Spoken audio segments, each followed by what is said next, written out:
All right, today we're going to take a look at the first part of 6.1. Now this is a pretty meaty section here, so we're going to break it up into 3 different parts. So today we're going to look at part 1. Now I'm actually going to kind of review quickly here what a power means. Now if I take a look at 5 to the third, this whole entire thing is what we call a power. Okay? This, as you recall, is our exponent. This is the base. Now, 5 to the third tells me 5 times 5 times 5. And these right here are the factors. So when I have 5 times 5, which is 25, times 5 is 125. So my final answer to 5 cubed is 125. Now, I need you to be careful though, because I see a lot of mistakes when it comes to negatives and exponents. If I have the quantity negative 3 squared and negative 3 squared, I do not get the same answers. This is negative 3 times negative 3, which is 9. I want you to think of this one as negative 1 times 3 squared, so that I actually have negative 1 times 3 times 3, so my answer here is negative 9. Please be careful when looking at those negatives. Now, I'm going to call this up here our cheat sheet. This we're going to come back to after every section. Now, when simplifying exponential expressions, 3 things have to happen. All of your exponents need to be positive, all of your bases need to be combined if possible, and parentheses are eliminated. Today, we're going to focus on making sure all of our exponents are positive. Okay?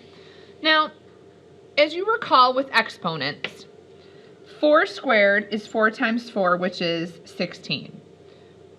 4 cubed is 64. And 4 to the 4th power here is 256. 4 to the 1st, that means I only have 4. 1 time is 4. Now, to go from 4 to 16, we multiplied by 4, multiplied by 4, and multiplied by 4. So let's take a look at it in the other direction. To go from here to here, we divided by 4. Here to here, divide by 4. Here to here, divide by 4. Now, 4 to the 0, I'm going to take 4 and divide it by 4. 4 divided by 4 is 1. So 4 to the 0 power is actually 1. So anything to the 0 power will always be 1. Now let's take this one step further. 4 to the negative 1, we're going to divide by 4. 1 divided by 4 gives me 1/4. I'm going to divide by 4 again. 1/4 divided by 4 is 1/16. 1/16 divided by 4 is 1/64. And 1/64 divided by 64 is 1/256. Now if you look, you can kind of see a pattern here. So 4 over the negative 1 is the same as 1 over 4 to the 1st. 4 to the negative 2 is the same as 1 over 4 squared. 4 to the negative 3 is the same as 4 cubed. 4 to the negative 4 is the same as 4 to the 4th power. So if I have a number, a, written to a negative exponent, I end up with 1 over a to the nth power, just like this. So let's take a look here. So if I have a to the 0 power, that's 1. A to the negative n, well, that's the same as 1 over a to the nth right here. So let's take a look at the next page then. Believe it or not, we have already discovered this formula, that anything to the 0 power is 1. And if I have a to the negative n, that's the same as saying 1 over a to the nth power. So let's take a look at this. So if I have a to the 0 power, that's, well, 1. 2 and 5/10, to the 0 power, that is, well, 1. 4 to the 0 power, we know that. We just did that one. That is also 1. But 0 to the 0 power is considered undefined. So let's take a look at these negative exponents then. Now, we already took a look at this first one here, a to the negative n.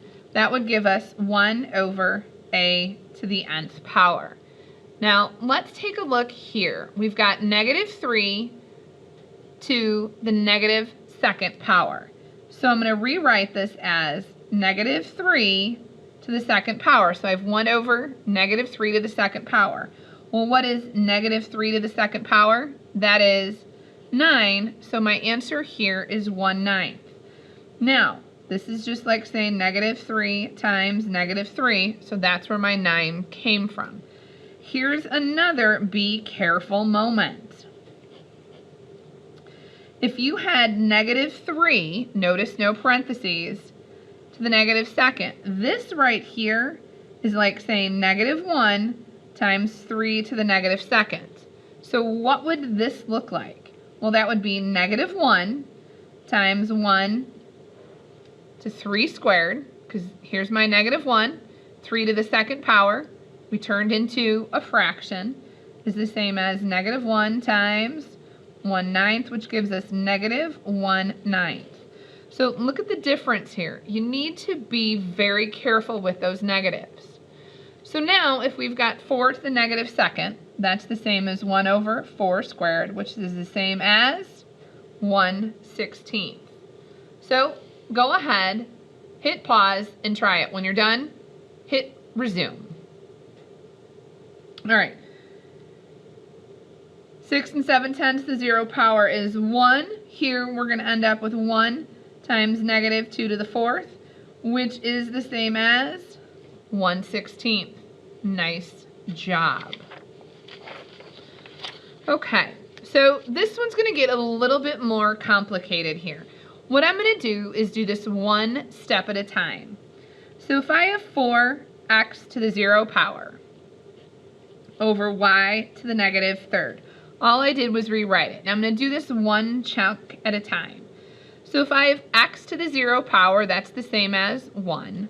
So I have 4 times 1 over y to the negative third. I'm just doing this one step at a time.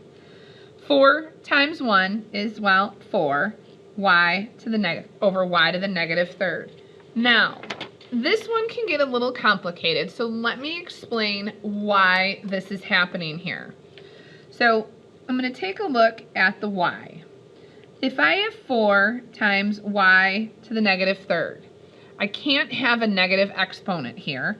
So if I turn that into 4 over 1 over y to the third, I now have a fraction within a fraction, which is also not allowed. Well, if you recall, when simplifying fractions or finding equivalent fractions, what we do to the numerator, we do to the denominator in order to keep them equivalent. So if I want to get rid of this fraction here, I'm going to multiply by the reciprocal, which is y cubed. Same thing here. Multiply by the reciprocal. So these cancel out, and I end up with 4y cubed. This does not magically move. It doesn't magically go away. What I've done is really multiplied by the reciprocal here.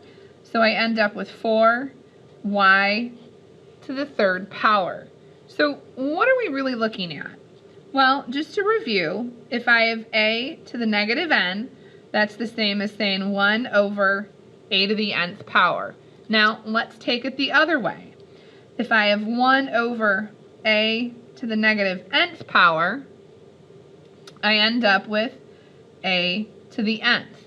So my example, if I had 1 over y to the negative third, that would be the same as y cubed. It's almost like it moves, they swap location. So my negative here becomes a positive here, and my negative here becomes a positive here. So let's take a look. I have 3 to the negative second, x to the negative 5 over y to the 0 power. So all I'm going to do is start with my fraction bar, and I'm going to take a look at these one step at a time. So I have 3 to the negative second power. So that means I have 3 squared down here. I now have x to the negative fifth, which means I have x to the fifth here. Now here, y to the 0 power is 1, but remember we wrote all of these as fractions. So keep going, because I can do the math. So I have 1 over 3 squared, which is 9, x to the fifth. So I have 1 over 9 x to the fifth. So taking a look at this one, I have 2 to the 0 power x squared over y to the negative second. So I'm going to start with my fraction, deal with this. 2 to the 0 power is 1. X squared I don't need to do anything with, so I'm just going to leave that there. And now I have y to the negative second, which means that little bugger comes up here, and so I really have a denominator of 1, which leaves me with x squared, y squared as my final answer. So let's go back to our fabulous little cheat sheet here. So when I have 1 over a to the negative exponent, that gives me a to the n. Nice job.